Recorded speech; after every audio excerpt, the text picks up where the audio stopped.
Hi there. Today we'll be talking about ancestral altars.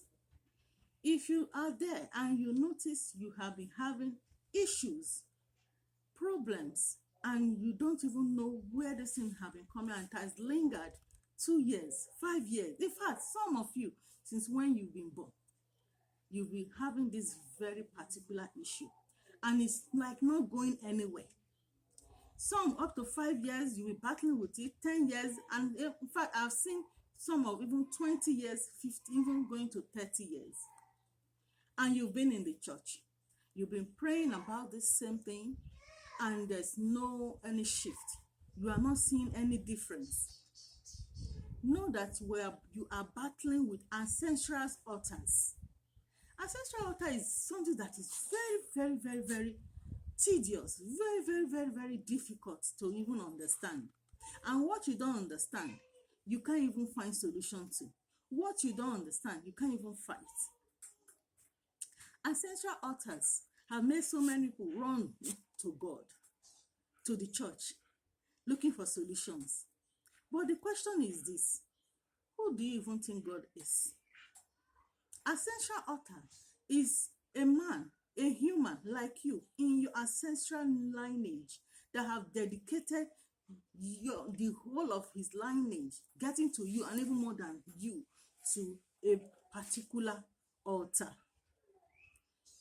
To a particular altar with serious foundation. And you go with all this baggage of this altar and this foundation and going to the house of God, to church, and say you want to see deliverance. And you say you've been praying. And there are some of you, like, when you pray and you are looking at God, is as if God is not answering your prayer. Please, God answers prayers like Asa. But when you notice that you've been praying and it's not working, it's not God though. You now pause, you start to check within yourself. The issue is from you. And when you start to check yourself, then you can see that it's from you or from your ancestral lineage. There is an altar speaking against your life. This thing even goes beyond, even to pastors that have gone to Bible school, knows how to speak in tongues, how to fast, prayer warriors. They even have this issue. Their mates they started with, colleagues. They see them, some of those pastors, 20 years into pastoring, administration, they go so far. And you see so many of those other pastors, they are still like left behind. Not that they don't know what they are doing. No. Ancestral altars make you to look as if you don't know what you are doing. It is very, very, very, very crazy to that point. No matter the profession you are doing, no matter what you have known how to do, no matter the skill what you've learned, how many years you've learned, maybe carpentry, how many years you learned how to be an engineer, it don't make you as if you don't know what you are doing. Now, in this video that we are talking about these ancestral altars, I will be telling you what are the 4 mistakes you do that makes this issue look as if it's just like more worse than a fish bone in the tree. Then also, I'll be giving you 3 tips of how to get out of it, things you will do now, and how I can join hands with you to go through this journey to get it off you. Now, let's go. First of all, one of the first mistake people do is that first, they don't even know what is the problem they have. They just feel that things are not going well for them, or they just have issues, just can't understand what is going on, and they go into church. They say, oh, come to church when you give your life to Christ and all, and just serve God, and you see things happen, working. And when they get to church, it looks as if there's a pinch of scratch on the surface, maybe things, but they notice that things are not really getting better. Things are not changed.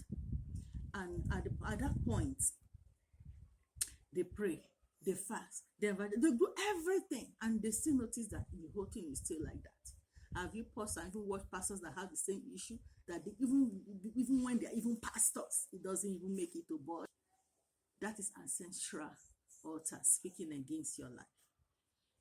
Now, that is the first mistake that is on. Second mistake, now, knowing that it's ancestral altars that is speaking against you, do you think you can just carry the ancestral altars on? It's a baggage in your life. You carry it on your head, on your neck, and you enter into the house of God, and you believe that it will be gotten rid of. No. When human creates mess, it's still human that we also clean up the mess. We don't create mess and expect God to come and clean up our mess. When you create mess, you clean up the mess. An ancestor in your line have created the mess. If you don't like it, you are now to stand as another lineage that will start from you, that will clean up the mess. When you clean up the mess, all your offspring, your generation will be free. Now, when you clean up the mess, that's when you come to God now to build another altar, a proper one with a full foundation. God is not something we play with. Sometimes we think we know too much about God. And when God said it's always new every morning, we come to the house of God and we expect him to just all of a sudden, the altars that lineage have dedicated their generation, that he will just break it, because yes, we are in the church, yes, we have confessed Christ, you believe in the blood of Jesus Christ. Yes, it works, but that is just a tip on iceberg, a scratch. You've just scratched out of starting to build your own. You have not started even the foundation. There is a lot expected from you. Now, number 3, sometimes now even know now at the third one, some now know that there is an ancestral altar that is speaking against their life. Now the issue is that the church you are, that you think is an altar of God that you run to, are you really sure it's an altar of God? Because most of the churches now are camouflage. This is not really the altar of God that is there. So you are just there, and you are being beaten and more and more. Then number 4, when you think you are the altar in the church, you think you want to be someone that is disturbing your life. When you even know, some of you that even know that it's an altar, central altar that is speaking against your life. But the church will tell you, you can live in sin. There's grace. There's no grace for someone that has an ancestral altar that is after them, because the grace is only for sonship, and sonship is when you have gone through a lot of finding of yourself, and now you have given yourself totally to Christ, believing in him. Now you are given the power to be called the sons of God, and the sonship. Then grace will start to speak, and grace is that for sins that when you are squeezed, and God knows that this thing is the devil trying to force some of things into your life. That's when grace comes and speak for you. Now, at this stage, these are the 4 mistakes most people do. When you are having ancestral altar issue, that is when you are even supposed to be very, very, very far from so many sins, because there's judgment.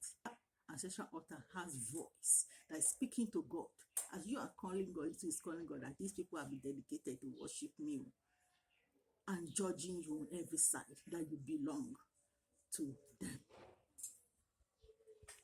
On this video, this video will be the part 1 because of time. The next video, we will be talking about the other 4 things, the other 3 tips for you, which is now the solution for you to overcome ancestral altars that is speaking against your life. Follow me to the part 2. Thank you.